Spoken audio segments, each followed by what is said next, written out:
আকিকা না করলে শিশুর কি কোনো ক্ষতি হয়?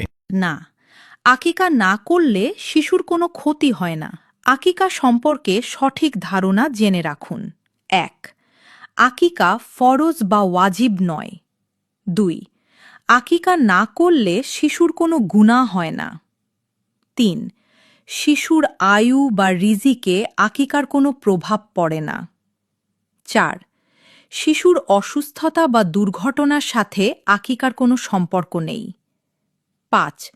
আকিকা না করলে অমঙ্গল হবে এমন ধারণা সম্পূর্ণ কুসংস্কার। ৬.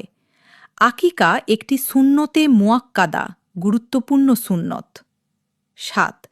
মুহাম্মদ সাল্লাল্লাহু আলাইহি ওয়াসাল্লাম আকিকা করার প্রতি উৎসাহ দিয়েছেন। সামর্থ্য থাকলে আকিকা করা অনেক সওয়াবের কাজ। ৮. সামর্থ্য না থাকলে আকিকা না করলেও কোনো সমস্যা নেই। আল্লাহ তাআলা অত্যন্ত ক্ষমা